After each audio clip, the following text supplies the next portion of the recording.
Hi everyone, welcome back. Yes, you can. By Ashok sir.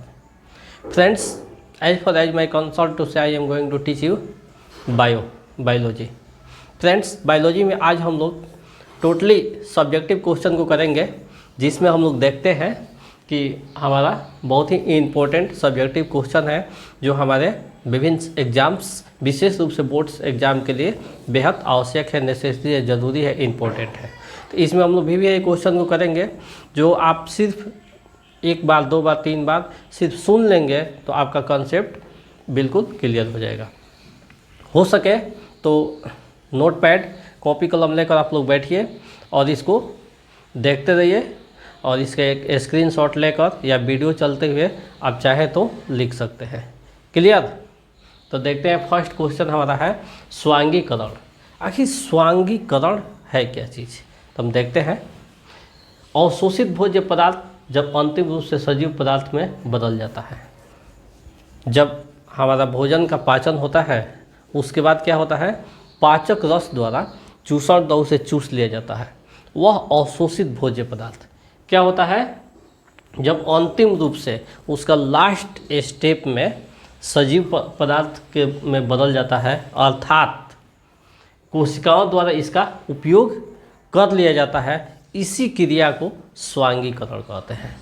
यानी जो हम खाते पीते हैं उसका यूजेज हो जाता है हमारे शरीर के अंदर, उसी यूजेज को हम लोग क्या कहते हैं, स्वांगीकरण कहते हैं।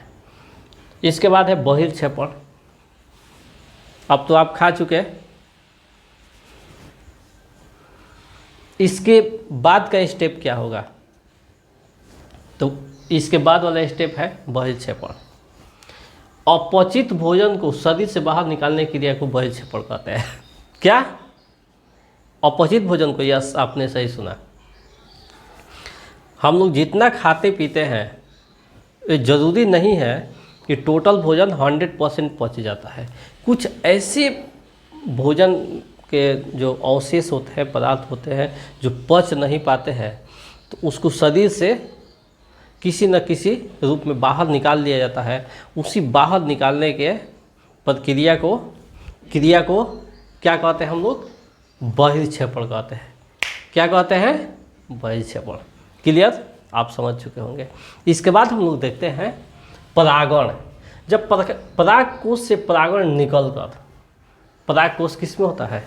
फूल में होता है, फ्लावर में, पुष्प में। तो उस परागकोश से जब परागकण निकलता है, परागकण आप लोग देखे होंगे, किसी फूल को जब टच करेंगे ना तो हाथ में जो कण निकलता है, जो रंगीन कलर का नहीं होता है, कोई पीला, किसी में से रेड इस तरह निकलता है, किसी में से ब्लू भी निकलता है, वही क्या है?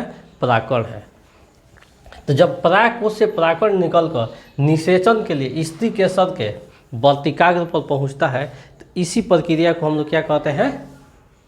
परागण कहते हैं या पोलिनेशन कहते हैं। परागण कहिए या पोलिनेशन कहिए। तो क्लियर? तो क्या हुआ, जब परागकोश से परागकण निकलकर निषेचन के लिए दूसरे पौधों पर पहुंचता है, उसी को हम लोग क्या कहते हैं? परागण कहते हैं। और उस पौधे के जो फ्लावर्स होता है, फूल होता है, उसके वर्तिकाग्र पर पहुंचता है। कहाँ पहुंचता है? उसके वर्तिकाग्र पर। अब हम लोग देखेंगे परागण के दो टाइप्स होते हैं, एक स्वपरागण होता है, एक परपरागण होता है। तो स्वपरागण क्या करता है? इसमें एक ही पुष्प के परागण उसी पुष्प के वर्तिकाग्र पर पहुंचता है। स्वपरागण जो फ्लावर होता है, फूल होता है, पौधा होता है, उसके लिए निषेचन के लिए दूसरे फ्लावर से परागण की आवश्यकता नीड नहीं पड़ती है। उसी के फूल से, उसी के फूल फ्लावर से परागकण निकलकर और उसी को निषेचित करते हैं, उसी के वर्तिकाग्र पर पहुँच कर उसको निषेचित करते हैं, और दूसरा फ्लावर उसमें से दूसरा तैयार हो जाता है, दूसरा पौधा निकलने लगता है। तो ये होता है स्वपरागण। इसके बाद सेकेंड टाइप्स होता है परपरागण। इसमें हम लोग देखेंगे, इसमें एक पुष्प के परागण दूसरे पुष्प के वर्तिकाग्र पर पहुंचकर निषेचित करता है। परपरागण में क्या होता है, इसमें का जो फ्लावर होता है हवा के माध्यम से हो गया या जल के माध्यम से या विभिन्न कीट पतंग के माध्यम से। भौरा आप लोग सुने होंगे, हमेशा फूलों में रहता है, उसके माध्यम से जैसे इस फ्लावर में गया, उड़कर फिर दूसरे फ्लावर में गया, तो उसके शरीर में जो परागकण पहुंचा और वह उसको निषेचित कर दिया, तो यह प्रक्रिया क्या हो गई, पर परागण हो गए। तो इस प्रकार से आज हम लोग बहुत ही इम्पोर्टेंट क्वेश्चन स्वांगीकरण, बहिक्षेपण, परागण और इसके टाइप्स को जाने, सीखे, पढ़े। तो इस प्रकार से I hope you understand well. मुझे आशा है कि आप लोग बेटर तरीके से समझे होंगे। तो इसको आप लोग देखते रहिए, पढ़ते रहिए। यदि वीडियो आप लोगों को अच्छा लगे तो अपने फ्रेंड्स में भी शेयर कीजिए ताकि उनका भी पढ़ाई का मेकअप हो सके। That's all.